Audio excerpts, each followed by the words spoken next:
Nah, Pak Dirut, Pak Dirut, kalau saya panggil Pak Dirut ya, insyaallah. Kita mau ngomong bank-bank ya. Apa kita ambil Bank Samsul nggak apa-apa ya? Bisa. Insyaallah. Asal jangan bang-beng, jadi beng-beng nanti. Oke. Nah, Pak lah gitu kan berubah jadi Bang dari Pak. Bang Samsul ngomong-ngomong nih ya, ini ada pertanyaan dari netizen nih, pertanyaan titipan ya. Ya. Oh, jadi kalau yang namanya bank syariah itu nggak ada bunganya ya? Atau bagaimana tuh? Kadang-kadang pertanyaan orang-orang awam tuh kan suka apa namanya? Aneh-aneh. Nah, itu Ya. termasuk yang nanya. Oh, jadi kalau konvensional ada bunga, kalau bank syariah nggak ada bunga. Itu gimana Pak penjelasannya, Pak? Oke, jangan ada bunga di antara kita. Nah, oke. Kecuali antara perempuan dan laki-laki. Itulah. Ya. Jadi gini, kalau di konvensional, dia kebutuhan apapun itu boleh. Itu namanya kredit, nanti adanya bunga. Oke. Nah, jadi kalau misalnya Kang Rizal ngajuin di bank konven nggak pernah, nanti jarang ditanya ini untuk apa. Terserah itu udah apapun. Tapi kalau di syariah itu salah satunya dia mesti ada namanya underlying transaction. Oh, gimana? Ada objeknya, ada Objeknya. tujuannya apa yang mau dibiayai misalnya. Oke. Makanya ketika ditanya bank syariah ini untuk apa? Apakah untuk biaya pendidikan? Apakah untuk modal usaha? Apakah nanti untuk pembelian barang, pembelian ruko, pembelian mesin-mesin peralatan, atau pembelian misalnya bahan-bahan misalnya untuk membuat pakaian. Oke. Nah, itu beda nanti transaksinya. Akad-akadnya yang membedakan di situ. Bahkan di syariah mengenal ada 2 akad. Ada akad yang tijarah, ada akad tabaru. Tabaru itu dia akad tolong-menolong. Itu disebut dengan qard, pinjaman. Dikasih pinjaman uang, silakan misalnya untuk biaya ke rumah sakit. Misalnya 1 juta, dia akan balik 1 juta. Itu namanya qardul hasan. Oke. Oke. Sementara kalau akad tijarah, namanya tijarah dia niaga, yang namanya bisnis, maka dia ada nanti kelebihan. Itu diperbolehkan karena ada underlying transaksinya. Oke. Misalnya untuk beli motor harga motor 10 juta. Kemudian diangsur dalam 2 tahun, bank ambil margin 2 juta, maka 12 juta. Kalau diangsur, mohon maaf, misal 1 tahun, maka di 1 juta dia harus bayarkan.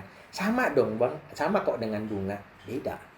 Kalau bunga itu tadi dia bisa saja, dia tidak ada harus pasti. Pasti misalnya kalau murabahah itu kan pasti ada harga beli, kemudian ada margin, kemudian ada harga jual. Harga beli berapa? 10 juta. Marginnya berapa? 2 juta. Harga jual menjadi hutang nasabah itu adalah 12 juta. Yeah. Sehingga 12 juta itu tidak boleh bertambah. Oke. Mau kondisi ekonomi mau kayak gimana, mau kepala jadi kaki, kaki jadi kepala, suku bunga naik mau 70%, dia tetap 12 juta. Tapi bisa berkurang. Misalnya yang dibiayai nasabah itu jatuh bangkrut. Bisa dikurangi, sudah bayar pokoknya aja, marginnya nggak usah dibayar. Atau misalnya jatuh miskin udah nggak punya apa-apa, itu bisa nanti itu bank yang bayarin. Kita anggap sebagai gorimin, dilunasi. Yang penting syaratnya jatuh bangkrut, miskin udah nggak punya apa-apa. Jadi kalau nggak punya utang, nggak mau bayar utang, jatuh miskin. Harus pakai surat keterangan nggak tuh, Pak? Nggak perlu, yang penting miskin bener lah, rumah nggak ada, apa ada yang nggak ada sebagainya. Kayak gitu, yang penting rumah nggak ada, aset lagi yang lain udah nggak ada, itu bisa nantinya. Jadi sebenarnya di syariah itu banyak akad-akadnya, kemudian banyak skema-skemanya. Yang jelas bahwa di syariah itu pasti akan ditanya ada underlying transaction-nya. Objeknya yang mau dibiayain itu apa? Bahkan yang gratis ada itu di qardul hasan namanya. Qardul hasan. Tapi bang nggak boleh banyakkan yang gratisnya. Nanti kan nggak bisa buat gaji saya, buat gaji karyawan. Tapi satu hal yang membedakan, bank syariah pasti akan keluar namanya zakat minimal. Kalau di tempat muamalah dia sudah keluar infak, sedekah, wakafnya juga sudah mulai jalan gitu kan. Jadi insya Allah bisnisnya jalan, tapi sektor sosial, sektor keumatannya juga insya Allah akan jalan. Bahkan kita dengan beberapa ada lembaga zakat dan lembaga pemberdayaan masyarakat ini akan mohon doanya, kita akan bentuk namanya kampung bebas rentenir. Masya Allah, kampung jadi bebas rentenir.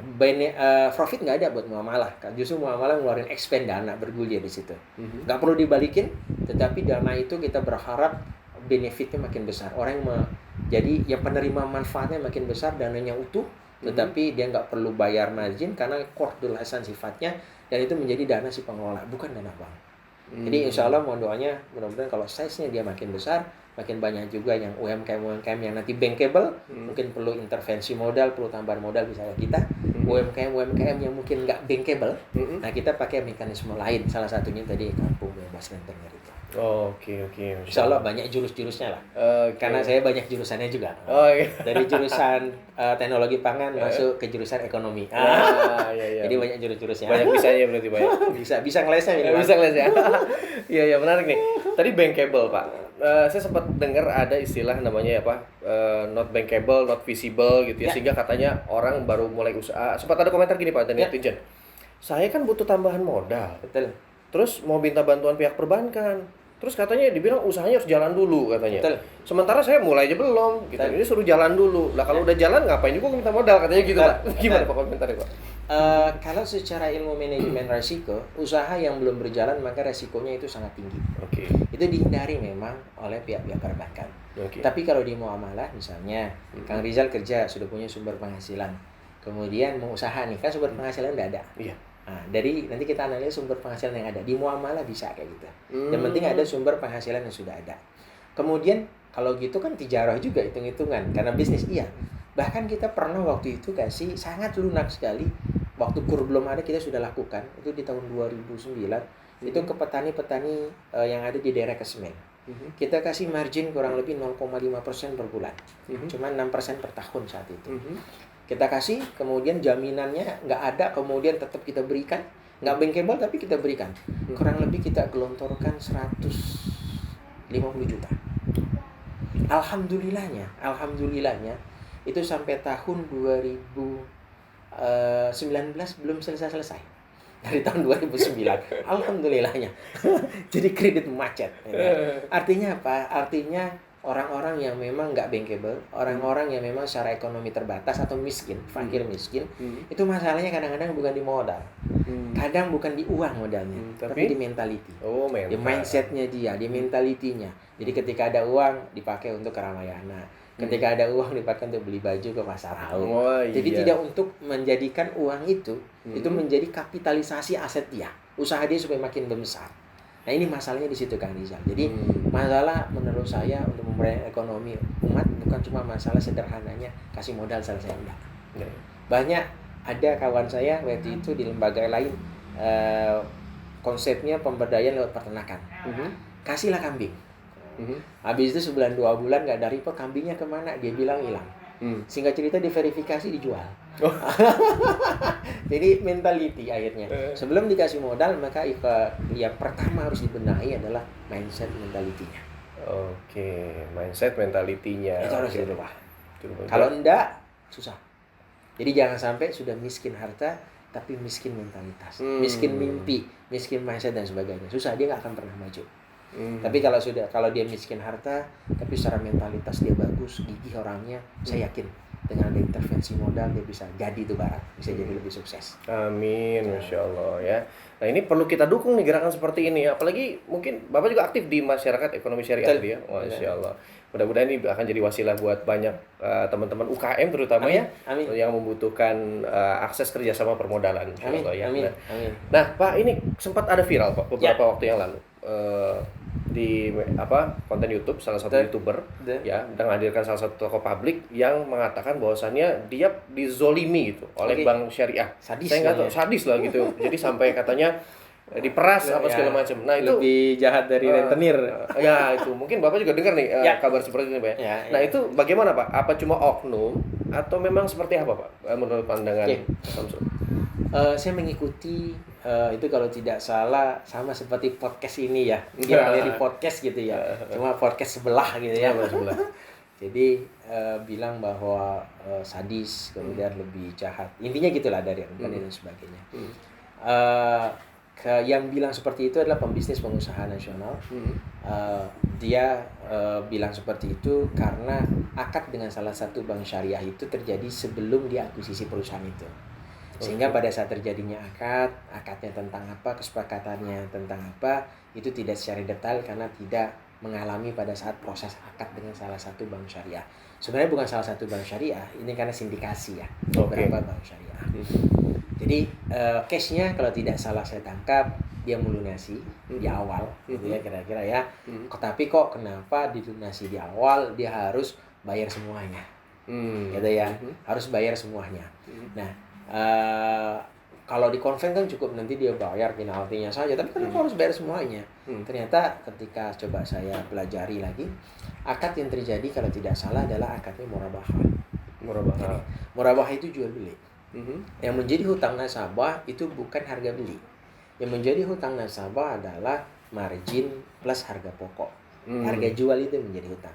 Sehingga konsep murabahah itu adalah ketika barangnya sudah disepakati harga jual, maka yang menjadi kewajiban nasabah adalah membayar semuanya. Oke. Ya. Kalau nanti misalnya bank memberikan mukhosah, memberikan diskon, memberikan keringanan, itu adalah haknya bank yang dilepas. Haknya bank yang dilepas maksudnya gini, harusnya untungnya 2 juta udah, karena dia dipercepat, banknya ngambil untungnya 1 juta saja lah. Oh, bisa kan, itu? Bisa. Dalam keuangan syariah boleh. Jadi misalnya Kang Rizal nih, sama saya, 12 juta sepakati. Kemudian dipercepat. Dipercepat itu boleh bank namanya mukhosah keringanan, diskon kalau bahasa kita. Yaudah, Kang Rizal pokoknya bayar semua ya, marginnya nggak usah semua deh. Yang 1 juta aja sudah masuk. Yaudah, Kang Rizal cukup bayar 11 juta secara total. Itu boleh. Jadi dalam konsep syariah itu menambah beban tidak boleh, mengurangi beban boleh. Menambah kewajiban kepada orang lain tidak boleh, tapi mengurangi hak kita boleh. Oke. Ya, sama kayak konsep qard. Qard itu pinjaman uang. Pinjaman uang itu tidak boleh bagi yang meminjamkan itu membelikan kelebihan. Tidak boleh. Sangat nggak boleh. Itu namanya riba. Tapi bagi yang diberi pinjaman tanpa ada kesepakatan, aduh saya sudah dibantu, ditolongi, bla bla, aduh saya terima kasih, ngasih, itu boleh.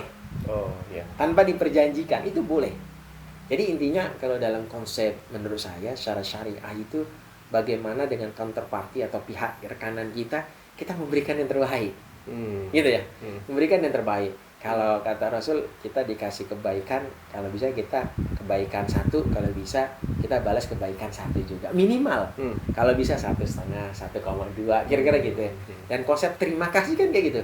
Jangan cuma terima, tapi kasih juga. Kasih. Terima, kasih gitu kan. Gitu. Jadi kan yang diterima dong, Pak? Baru diterima dikasih semua, Pak? Ya nggak apa. Tapi kan nanti ada yang terima lagi. Oh iya. Kayak Toron nggak pernah dia protes. Kok saya disalurin terus air, udah saya terima kemudian salur lagi, nggak protes. Karena dia yakin kalau dia udah terima dia akan kasih, dia terima lagi. Jangan sampai kalah lah kita sama toran air. Oh iya, insyaallah. Oke, takut ngomongin toran nanti ada yang kesinggung, Pak. Gitu. Jadi intinya case yang terjadi itu pertama yang bersangkutan kurang memahami, kurang memahami akadnya itu apa. Akadnya murabahah. Kalau murabahah harus semuanya dia bayarkan. Yang kedua menurut saya ini masalah miskomunikasi. Jadi miskomunikasi mungkin barangkali komunikasinya waktu itu sempat ada yang terputus atau sempat ada hambatan sehingga pengusaha tersebut akhirnya memilih untuk curhatnya di jalur podcast. Padahal kalau diatasi mungkin cara gangguan komunikasi itu tidak ada, kemudian komunikasi lebih intensif, saya pikir akan lebih besar lagi. Karena saya termasuk yang meyakini bahwa ekonomi syariah itu bukan pilihan, tapi sebuah kewajiban, sebuah implementasi dari keimanan kita untuk melakukan itu. Bukan karena saya kerja di bank syariah, enggak. Saya waktu selesai dari IPB itu ada penawaran beberapa bank konvensional. Tetapi saya bilang saya lebih memilih di syariah, walaupun gaji di syariah itu lebih kecil daripada gaji di bank syariah.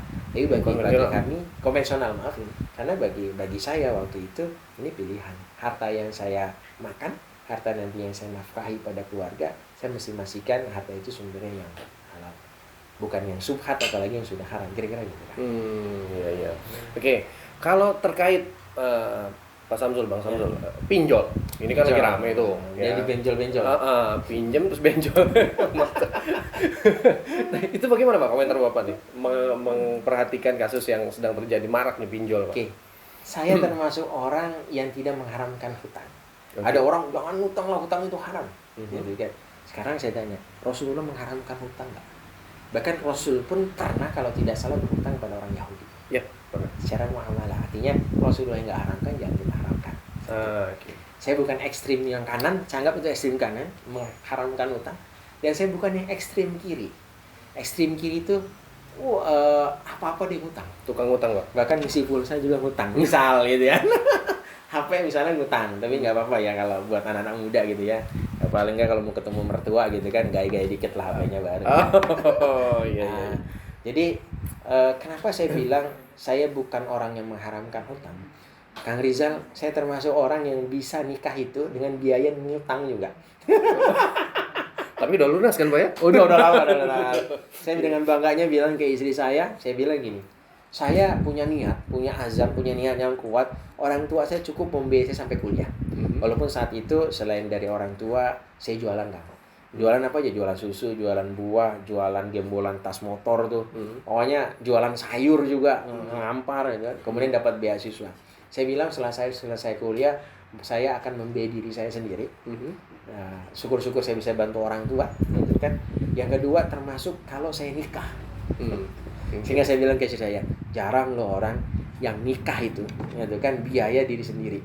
Biasanya ada support dari orang tua. Wah. Kemudian istri saya waktu itu sangat bangga awalnya. Setelah nikah dia tahu. 1 bulan setelah nikah baru tahu. Iya ya, dia sendiri. Tapi kan ngangsurnya bareng-bareng. Waduh. Saya bilang, tapi kan menjalani dan menikmatinya kan bareng-bareng. Wah, oke. Kira-kira kayak gitu. Jadi saya bukan yang ekstrim kanan. Kalau dia memang butuh, itu silahkan. Kalau memang ada keperluan, itu diperbolehkan. Termasuk rumah yang saya tempati di Korem itu ngutang. Kemudian saya beli tanah kapling juga ngutang. Jadi intinya kalau memang itu sesuai dengan kebutuhan bukan keinginan, silakan lakukan. Kebutuhan, kemungkinan pinjol itu kadang-kadang lifestyle, gaya hidup, gitu kan.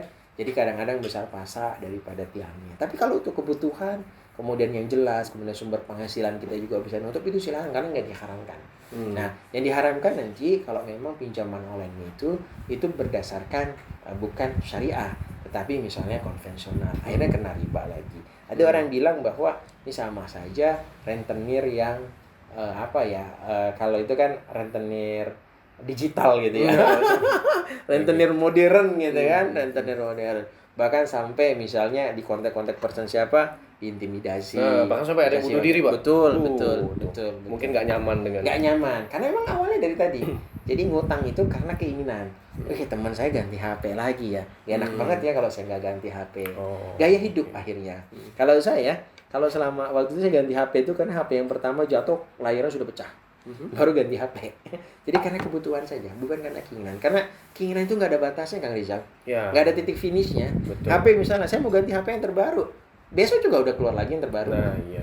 Kan? Yang penting selama dia bisa teleponan, selama dia bisa WA-an, selama dia bisa internetan gitu kan. Nah. Kalau nggak bisa, ya berarti mungkin kuotanya habis. Iya. Berarti harus sering-sering mampir ke food court, Pak ya. Iya, Nyari koneksi ya. Nyari koneksi. Jadi cukup teh tawar hangat aja lah misalnya gitu. Warteg, Pak. Warteg. Di food court nggak ada ya. Oke. Nah, sebagai praktisi perbankan, Bang Samsul nih, Pak Samsul. Jadi, menurut Bapak kira-kira apa sih yang perlu dibenahi dari sistem perekonomian yang ada saat ini, Pak? Oke. Kalau menurut saya ya, yang pertama saya ngambil konsepnya perbankan syariah dulu. Syariah, Pak. Yang pertama perlu ada keberpihakan dari semua pihak. Keberpihakan dari semua pihak terkait dengan kemajuan ekonomi syariah maupun sektor keuangan syariah. Oke. Kenapa? Karena wa ta'awanu 'alal birri wat taqwa wa la ta'awanu 'alal ismi wal 'udwan. Tolong menolonglah kamu dalam hal kebaikan, bir dan takwa. Artinya ini kan satu hal yang baik. Karena ini maslahat. Artinya jangan sampai bahwa kita banyak kata Rasulullah tapi seperti buih di lautan. Ya. Jumlahnya banyak secara kuantiti tapi secara quality dia tidak diperhitungkan. Ya. Artinya bahwa ekonomi itu kalau menurut saya adalah nafasnya kehidupan. Kang Rizal misalnya ke sini kayak motor, pakai mobil, isi bensin kan perlu ekonomi. Yeah. Artinya ketika ekonomi itu berdaya, bahkan ada satu pendapat yang bilang bahwa kefakiran itu mendekati pada kekufuran. Jadi kalau kita fakir terhadap harta misalnya itu gampang sekali kita kufur. Nah, yang ingin saya sampaikan bahwa perlu ada yang dibenahi adalah keberpihakan semua pihak. Jadilah kita kalau nggak bisa jadi pemain, gitu kan? Jadilah kita penonton yang support, penonton yang bisa memotivasi agar pemain-pemain ekonomi baik di sektor real maupun di sektor keuangan ataupun nanti di sektor sosial yaitu Jiswaf, dia bisa bermain dengan lebih semangat, bermain dengan lebih gigih sekali, sehingga kinerja itu menjadi jauh lebih baik lagi. Ketika lebih baik lagi, siapa yang merasakan? Kita semua. Itu yang pertama kan. Yang kedua, saran saya, umat Islam jangan hanya jadi seperti pangsa pasar. Oke. Tetapi bagaimana dia bisa menjadi produsen, bagaimana dia bisa menjadi pelaku, sehingga ketika kita membeli sesuatu misalnya, itu bukan hanya didasarkan pada keinginan, tetapi pada kebutuhan yang tadi saya sampaikan. Yeah. Ya, jadi kalau ingin tadi tidak ada batasnya, kalau kebutuhan itu ada batasnya. Yang ketiga sebenarnya otokritik untuk keuangan syariah, terutama perbankan syariah. Jangan sampai hanya menggunakan label syariah, tetapi secara prakteknya sebenarnya tidak syariah. Yeah. Jangan sampai gunakan label syariah, mohon maaf ada perumahan syariah misalnya. Tapi banyak orang yang kecewa terhadap perumahan syariah, oknum nih. Kenapa? Karena janjinya terima kunci kapan, ternyata bangunnya belum jadi-jadi. Janjinya jalanan dibenahi tapi ternyata masih rusak. Padahal konsep syariah itu salah satunya adalah jujur, amanah, kemudian memenuhi janji. Ketika dia berjanji kan dia tidak khianat. Ketika dia berkata kan dia benar, dusta, tidak berbohong. Jangan sampai dusta ya. Jangan sampai dia dusta. Ketika dia dikasih amanah, dia tidak khianat. Kira ini. Jadi konsep-konsep seperti itu orang bilang syariah itu cuma masalah riba, enggak. Syariah itu masalah kejujuran, masalah amanah, masalah trust gitu kan. Keberpihakan dan sebagainya. Jangan sampai tadi bahwa namanya syariah tapi ngejelekin syariah. Cuma ngambil cerukan pasar. Saya ambil contoh misalnya, ada pengusaha non muslim, banknya juga mungkin bank yang punyanya non muslim, tetapi dia membuka satu tabungan namanya tabungan ikhram, tabungan haji. Jadi dana di umat Islam dikumpulkan di situ di tabungan haji itu. Jadi untuk dikelola kira-kira seperti itu gitu. Artinya maksud saya jangan sampai kita itu cuma sebagai pangsa pasar, tetapi kita harus menjadi tadi pelaku. Kemudian bagi pengelola industri, dia mesti juga ditanyakan komitmennya. Ketika Anda mengumpulkan dana dari umat, Anda mengumpulkan dana dari sekolah-sekolah Islam, Anda mengumpulkan dana dari musola, dari keropak-keropak masjid, apa sumbangsinya? Apa benefitnya? Selain cuma misalnya simpanan itu aman, simpanan itu misalnya dapat bagi hasil atau bagi misalnya bonus gitu kan. Nah, di muamalah sudah mulai kita lakukan itu. Jadi benefitnya nggak hanya sebatas nasabah dengan bank, tapi ada benefit lain yang bisa kita berikan. Contoh misalnya, kayak ada musola, masjid, taruh dana di kita, buka rekening, kita langsung kasih sajadah yang satu gulung untuk orang sholat. Walaupun secara profit nggak ada buat muamalah, artinya orang naruh bisa aja besok dia ambil. Ya kan ketika dia buka tabungan, besok dia bisa ambil, bisa dong. Iya, bisa. Bebas gitu kan, bebas. Tapi bagi kami, kita ingin memberikan benefit lain ketika size kami makin besar. Kami berharap ada benefit yang makin besar juga yang bisa dirasakan oleh umat. Nah keren. Saya jadi banyak terinspirasi ya sesuai dengan judul acara ini TikTok ya, ngobrol bareng teman inspiratif kita gitu ya. Dan jadi yang inspiratif ininya hostnya. Oh gitu. Nomor sepatu berapa Pak? Nomor sepatu saya 39. Oh gitu. Nanti saya kirim ya, biasanya pakai sepatu apa gitu. Oh gitu. Kerudung siapa? Kerudung Pak? Kerudung siapa? Saya 31 Pak. Tapi aman. Baik insyaallah ya. Nah pastinya Pak yang nonton acara ini juga banyak yang terinspirasi, yang tadinya nggak tahu jadi tahu, yang tadinya udah tahu mungkin tercerahkan kembali bahwa ternyata syariah itu nggak cuma seputaran tadi bunga ya Pak ya. Ada banyak hal yang diberdayakan, ada banyak hal yang barangkali ya saya pribadi belum banyak tahu ternyata. Alhamdulillah dengan wasilah ngobrol dengan Bang Samsul, alhamdulillah ini akhirnya bisa tercerahkan insyaallah ya Pak. Mudah-mudahan jadi amal jariah nih Pak konten. Lebih glowing ya. Lebih glowing asik.